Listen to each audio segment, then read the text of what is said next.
o fato é que houve, né, um burburinho, houve um medo de que acontecesse uma espécie de acordão para salvar o ex-presidente Bolsonaro. Mas o Barroso já se manifestou, não vai ter acordão, né? Existe chance de algum acordão para se salvar o Bolsonaro? Eu não tenho a menor ideia do que você está falando. Nunca ouvi falar disso. Sobre esse assunto de acordão, eu não tenho a menor ideia do que você está falando. Nunca passou nada nessa linha por mim. Olha, importante, essa entrevista do Barroso. O Barroso, ele está com.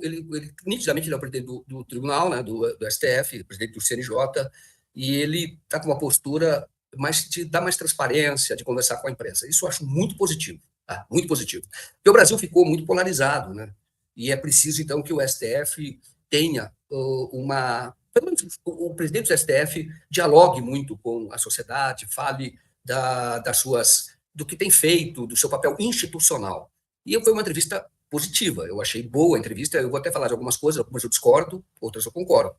E no caso do que o Barroso falou sobre esse acordão, ele falou ao final, quando o Guilherme Amado, né, no Metrópolis, perguntou a ele se havia chance de ter algum acordão para livrar o Bolsonaro de uma eventual condenação. Ele falou que ele não pode falar que vai ser condenado. Eu entendo que, à luz das provas, deve ser condenado. Tem muitas provas.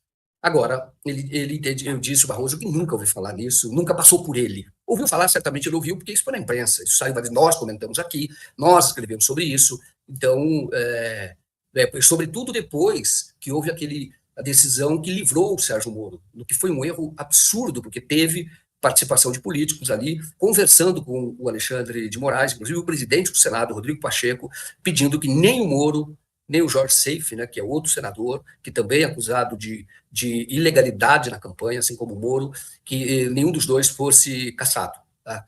E houve esse pedido. E o Alexandre de Moraes encaminhou lá no Supremo que esse julgamento, e até os que foram indicados pelo governo Lula, ou no governo Lula, votaram pela absolvição do Sérgio Moro, que eu acho que foi um erro gigantesco, que havia provas de abuso do poder político, e agora nós sabemos que o Moro lidera as pesquisas no Paraná e para o governo do Estado. Se o Moro, pela idade que ele tem, se ele for eleito governador, ele vai dar muito trabalho.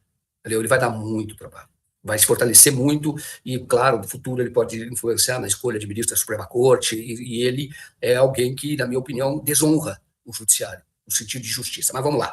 E aí, mas o Barroso, nós sabemos, ele até fala que ele discorda desse conceito de lavajatista, não lavajatista, por quê? Porque nós mesmos já dissemos que ele é lavajatista à luz de tudo que ele já fez, tudo que ele falou.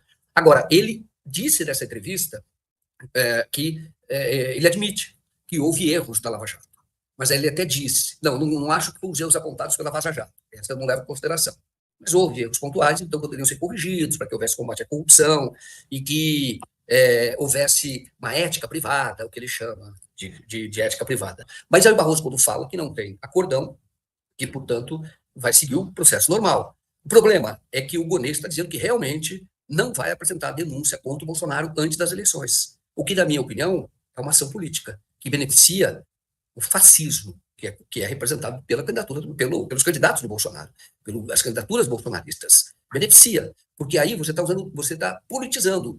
Quando ele diz que, na verdade, não vai fazer denúncia antes da eleição, porque não quer contaminar a eleição. Só que ele já está isso há mais de um mês com o relatório da Polícia Federal. Então já era para ter apresentado.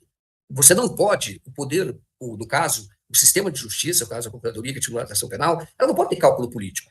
Se chegou lá, tem fundamento, tem que fazer. Agora, o que não podia ocorrer é o que fez a Lava Jato. Em 2016, aí é outra situação. O Deltan Dallagnol apresentou o PowerPoint, faltando 2 semanas para a eleição de 2016, em que o João Dória foi eleito, por exemplo, em São Paulo, e que o PT sofreu a maior derrota da sua história. A maior derrota da sua história até então, de não eleger quase ninguém. Por quê? Porque houve um espetáculo midiático, alugaram um hotel, e no hotel fizeram uma apresentação de PowerPoint para atacar o Lula, tentar destruir o Lula, não destruíram, mas tentaram destruir o Lula e o Partido dos Trabalhadores, naquela ocasião transmitiram em rede nacional. A Globo se transmitiu ao vivo, Globo News, foi uma vergonha, um escândalo. E aí, isso é que não pode acontecer. Agora, no caso, que agora é cheio de prova, todo mundo está vendo a questão do Bolsonaro, por que não fazer a denúncia nesse momento? Não precisa fazer PowerPoint, não. Faz a denúncia. Denúncia pura e simples. Só faz a denúncia.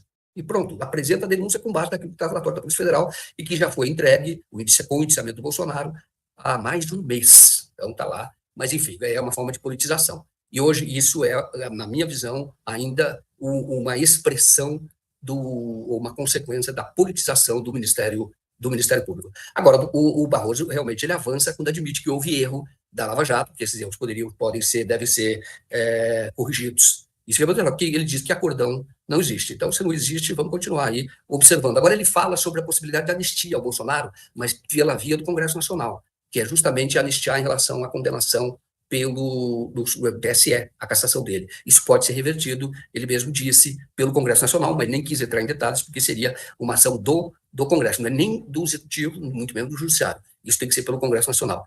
A meu ver, o desempenho do bolsonarismo, da extrema-direita, nesta eleição municipal, é que vai definir se o Congresso tentará algum tipo de anistia. Se houver uma grande vitória da extrema-direita, eu entendo que no Congresso os deputados, senadores, vão se sentir autorizados, muito pelo contrário, até de maneira pragmática, a encaminhar algum projeto de anistia. Portanto, é uma eleição muito importante essa de 2000 agora, essa eleição agora para a eleição municipal.